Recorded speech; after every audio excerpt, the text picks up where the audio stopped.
The overcoming of life's difficulties. The true object of life is that man may attain wisdom through experience. This cannot be accomplished by giving in to the difficulties of life, but only by overcoming them. The promises of God are not made to those who fail in life's battle, but to those who overcome. Neither are there any promises that man shall have an easy time and be happy ever afterwards.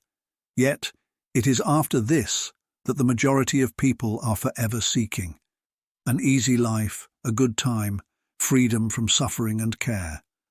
But in spite of all their seeking, they can never find that which they desire. There is always a fly in the ointment of their pleasure, something that robs them of true happiness. Or possibly, combinations of circumstances conspire to upset all their plans. Life is a paradox. The true object of life is not the attainment of happiness. Yet if we attain the true object of life, we find happiness. Those who are ignorant of life's true purpose and who seek happiness high and low year after year fail to find it. Like a will-o'-the-wisp, it forever eludes them. On the other hand, those who recognize the true object of life and follow it attain happiness without seeking for it. In times past, people have made God a convenience.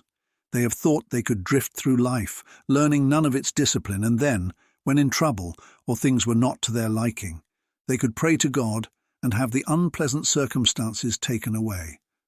The same idea is prevalent today. People have left the old orthodoxy and looked to various cults and isms to get them out of their difficulties. They do not believe now that they can curry special favor with God by prayer, but they firmly believe that they can get what they want from the invisible by demanding it. They think that, by this means, they can have their own way after all.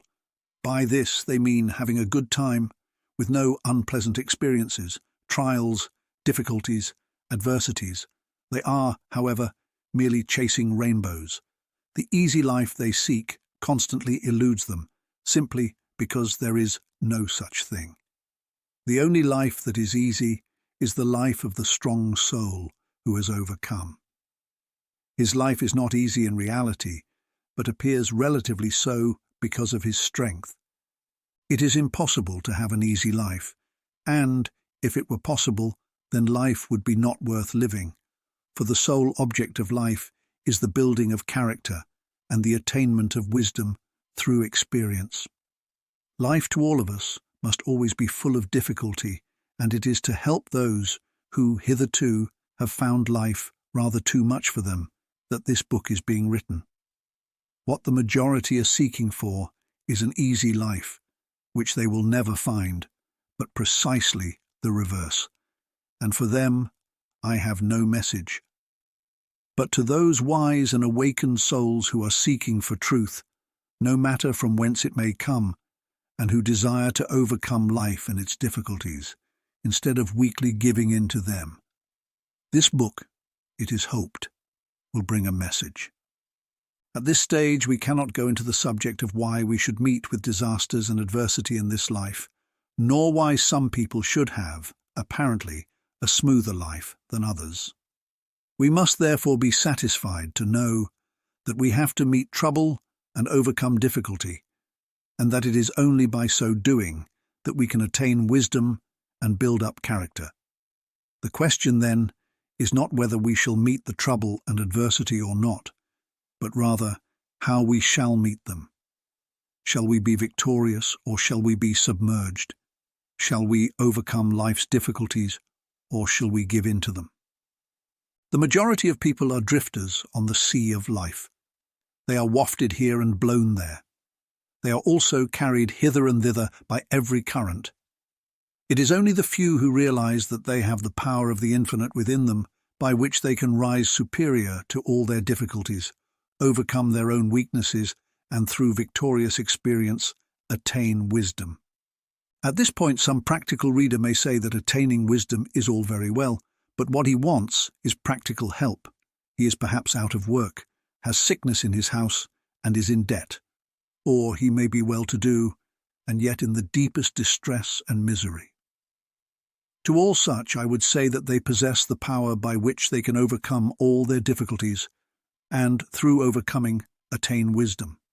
A man's success depends, more than anything, upon his faith in the good purpose of life, his faith in the power of the infinite within him, and his ability to overcome every obstacle in his path. The extent of the power that man can bring into his life is the measure of his faith in that power. If his faith in it is small, then his life will be feeble and lacking in achievement.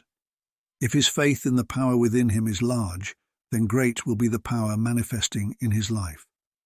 The power of the infinite is illimitable and inexhaustible. All that is required is an unquenchable belief and trust in it. The weakest and most timid can make use of this power. There is the same power in the timid and weak as in the brave and strong. The weakness of the former is due to a lack of faith and belief in the infinite power within them.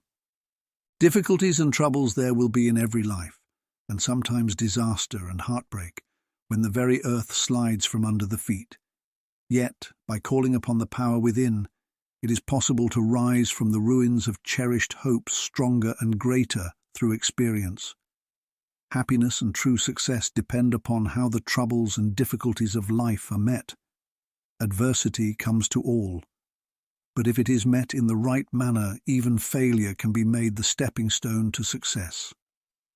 Trouble comes to all, but while it makes some people stronger and better in every way, it submerges others so that they never rise again. The trouble is the same. It is how it is met that makes the difference. Those who meet difficulty and adversity in the feeble strength of their finite minds and false personality are speedily overwhelmed and broken by the storms of life. But those who rely upon and have faith in the power within them can never be overwhelmed, neither can they ever be defeated. The power, being infinite, is always sufficient, no matter how great the need may be. One who realizes his own real spiritual identity knows that he can never die, that he can never be defeated, that he can never really fail. He may lose his body through the change that is called death, but he, the true man, can never die. Neither can he fail, though he be defeated 1,000 times, he must rise again. Only have faith in the spiritual power within you, and you can know all the joys of overcoming and achievement. All things will become yours. Seek first the kingdom within you.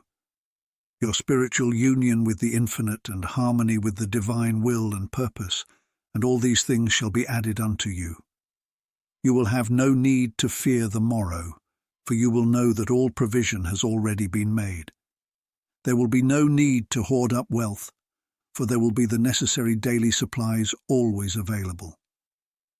There will be no need to live near a doctor, for God, the infinite life, shall be your health. There will be no need for regret or lamentation, for you shall know that all is well. There will be no fear of future happenings, for you shall realize that the Infinite One makes no mistakes,